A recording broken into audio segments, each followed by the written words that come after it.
ప్రస్తుతం ఛత్తీస్గఢ్ రాష్ట్రం నక్సల్ ఎన్కౌంటర్లతో కాల్పుల మోత మోగిపోతుంది. ఆపరేషన్ కగార్తో నక్సలిజాన్ని వచ్చే సంవత్సరం మార్చి కల్లా పూర్తిగా తుడిచిపెట్టేస్తామని అమిత్ షా పదే పదే కుండబద్దలు కొట్టి చెబుతున్నాడు. ఇంతకు నక్సలిజాన్ని అంతం చేయడం సాధ్యమవుతుందా? ఒకవేళ కేంద్ర ప్రభుత్వం 2026 నాటికి ఇండియాలో మావోల మూలాలు లేకుండా చేసినా భవిష్యత్తులో ప్రభుత్వాలు మారితే మళ్లీ నక్సలిజం పుంజుకునే అవకాశం ఎంత మేరకు ఉంది? ఇప్పటికే అగ్రనేతలందరినీ వరుసగా కోల్పోతున్న మావోయిస్టు పార్టీ ఆయుధాలు వదిలే ఆలోచనలో ఉందా లేదా ఉద్యమాన్ని అలాగే కొనసాగిస్తుందా అనేది పూర్తి వీడియో ద్వారా తెలుసుకుందాం. వీడియోను చివరి వరకు చూసే ప్రయత్నం చేయండి.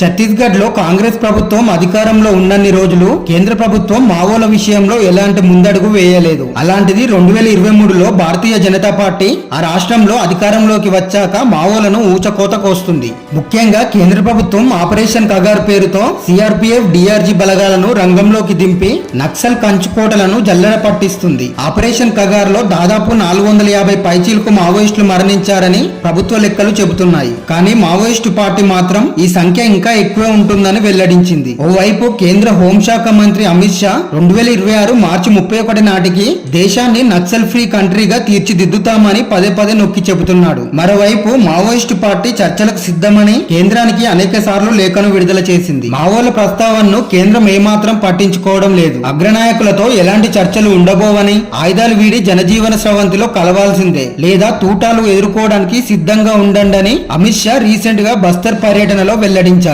ఇంతకు నక్సల్ నిర్మూలన సాధ్యమేనా? 50 ఏళ్ల ప్రస్తావన కలిగిన నక్సలిజం గడిచిన కాలంలో క్రమక్రమంగా తగ్గుముఖం పట్టడం చూస్తున్నాం. ప్రస్తుతం నక్సలిజం ఛత్తీస్గఢ్ రాష్ట్రంలో అధికంగా విస్తరించి ఉంది. దీంతో పాటు జార్ఖండ్, తెలంగాణ, మహారాష్ట్ర, ఒడిశా రాష్ట్రాల్లోని కొన్ని జిల్లాల్లో పాక్షికంగా విస్తరించి ఉంది. ఇప్పుడున్న పరిస్థితుల్లో కేంద్రం వెనక్కి తగ్గేలా లేకపోవడంతో నక్సలిజం నిర్మూలన దిశగా అడుగులు పడుతున్నాయని చెప్పవచ్చు. దీనికి తోడు అడుగడుగున బస్తర్ డివిజన్ పరిధిలో సిఆర్పిఎఫ్ బేస్ క్యాంపులు ఏర్పాటు చేయడం వల్ల మావోలు తిరిగి పుంజుకోవడం చాలా కష్టమని చెప్పవచ్చు. అంతేగాక అధిక సంఖ్యలో క్యాడర్ లొంగుబాట్లు ఉద్యమానికి మనుగడ లేకుండా చేస్తున్నాయి. గతంలో ఎన్నడూ లేనన్ని ఎన్కౌంటర్లు జరగడానికి ప్రధాన కారణం లొంగిపోయిన నక్సలైట్లేనని మావోయిస్టు పార్టీ అనేక సార్లు లేఖలో పేర్కొంది. అబుజ్మడ్ అడవులు ఏళ్ల తరబడి నక్సల్ కంచుకోటగా ఉన్నాయి. ఇదే అడవుల్లో మావోయిస్టు పార్టీ జనరల్ సెక్రటరీ అయిన నంబాల కేశవరావు కూడా డిఆర్జీల చేతిలో బలయ్యాడు. నంబాల మృతికి ప్రధాన కారణం లొంగిపోయిన నక్సలైట్లే అని ఆ పార్టీ బహిరంగంగా వెల్లడించింది. ఇప్పుడున్న పరిస్థితుల్లో మావోయిస్టు పార్టీ అంతమైన